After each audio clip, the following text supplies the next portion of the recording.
네, 안녕하십니까. 김 선생의 문화예술 이야기를 진행하는 강사 김효입니다. 이번 시간에는 목포에 있었던 송도 신사에 대해서 말씀드려 보도록 하겠습니다. 자, 여러분들 송도 하게 되면 굉장히 익숙한 지명이 될 텐데요.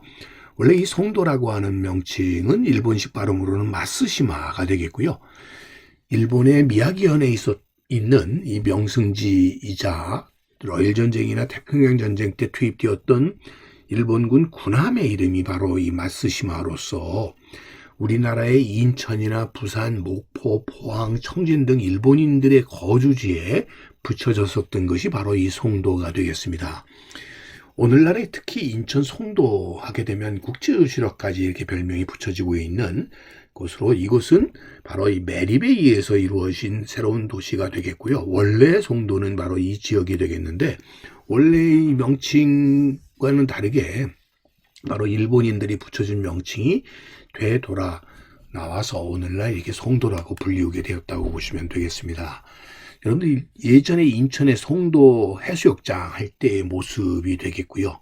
이때만 하더라도 이런 식으로 바다와 구분이 되어 있는 이런 호수처럼 되어 있었던 해수욕장이나 특히 안전해서 유명했었던 곳이 되겠고요. 현재는 이렇게 매립이 되어서 자동차 수출 기지의 역할을 하게 된 것이고요.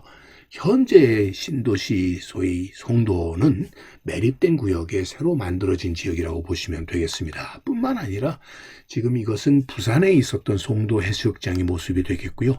청진에 있었던 송도 해수욕장, 또 포항의 명사십리 송도 해수욕장 등에 바로 이렇게 마쓰시마라고 하는 명칭의 일본인이 붙였던 송도의 명칭이 지금도 이어져 오고 있다, 이렇게 보시면 되겠습니다.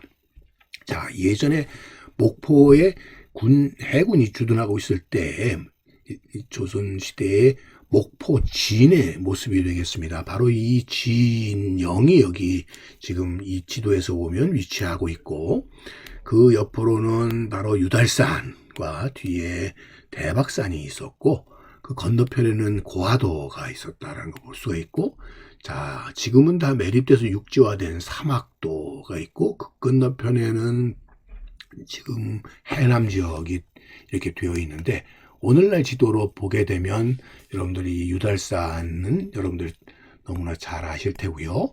지금 이 사막도 지역은 다 이렇게 매립되어서 육지화되었다는 걸 알 수가 있고요. 저 뒤쪽으로는 대박산의 위치, 그리고 오늘날은 이 목포 북항에서 유달산을 거쳐서 고화도로 가는 케이블카가 놓여서 더욱 유명해지게 된 이 고화도, 또 그 건너편에는 이 대아산이, 큰 대하산, 소하산에 이런 산이 있는 바로 지금 현재의 목포의 모습은 사실 많은 부분이 매립이 되면서 나타났다라고 보시면 되겠습니다.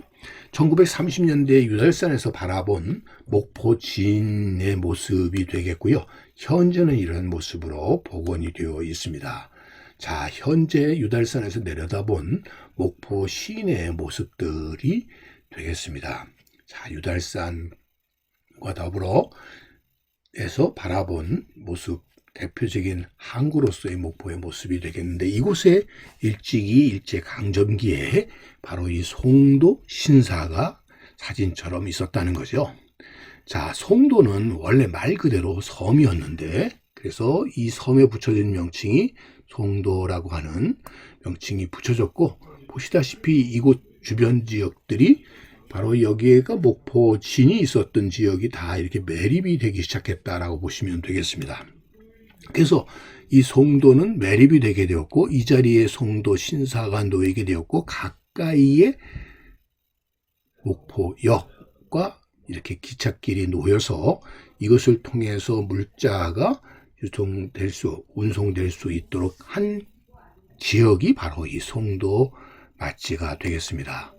자, 지금으로 따지면 이 목포 오거리 일대, 요 주변을 중심으로 해서 이 남쪽 지역에 일본인들이 대거 거주하게 되었고, 그 북쪽 지역에 조선인들이 거주하게 되면서 이 남쪽 지역을 중심으로 하는 지역 중에 바로 이곳에 일본인 신사가 들어서게 되었다라고 보시면 되겠습니다. 지금은 동명동 77계단이라고 되어 있는 바로 이곳에 당시 송도 신사가 놓이게 되었던 것이죠. 자, 그래서 이 노족봉을 중심으로 하는 이 남쪽 지역을 중심으로 해서 일본 영사관을 비롯해서 동양척식회사 등이 놓여지면서 일본인 거리들이 집단지역인 주거지역이 마련이 되게 되었다라고 보시면 되겠습니다.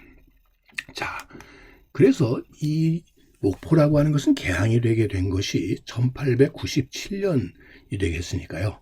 100여 년 동안에 일본인들이 이곳을 중심으로 해서 결국 목포가 개발되기 시작해서 1901년대 목포항과 비교해 볼 때 30년대에는 많이 간척이 이루어져서 송악도를 비롯한 지역들이 다 흡수되어 가지고 되게 항구 도시로서 이렇게 발달하게 되었다라고 보시면 되겠습니다. 바로 이 시점 때 중요한 교통상의 역할을 했었던 것이 바로 이 목포역이 되겠죠. 1914년에 호남선이 개통이 되면서 물자의 운송의 중요한 거점이 되게 돼요. 육상교통과 해상교통의 거점으로 목포가 발달하게 되었다라고 보시면 되겠습니다. 이 과정에서 목포 오거리 남쪽 지역에 남촌 지역의 일본인 마을이 그 북쪽 지역에는 조선인 마을이 형성이 되면서 남촌과 북촌의 생활 자체가 큰 차이가 나타나는 차별이 나타나게 되었고 남쪽 지역의 일본인들을 위한 신사가 나오게 되니 바로 그 신사가 1916년에 건설이 된 송도 신사가 되겠습니다. 당시 송도 공원의 모습이 되겠고요. 그걸 중심으로 해서 송도 신사가 놓이게 되었었던 것을 사진 기록을 통해서 이렇게 확인해 볼 수가 있고요. 자, 당시에는 이렇게 학교에 입학을 하거나 하면 기념사진을 이렇게 송도 신사를 배경으로 하는 계단 앞에서 이렇게 찍곤 했었다라는 것을 이 사진에서 확인해 볼 수가 있겠습니다. 자, 이제는 이 신사의 터는 흔적도 없이 사라지고 많은 난개발에 의해서 집들이 빼곡하게 들어서 있는 지역.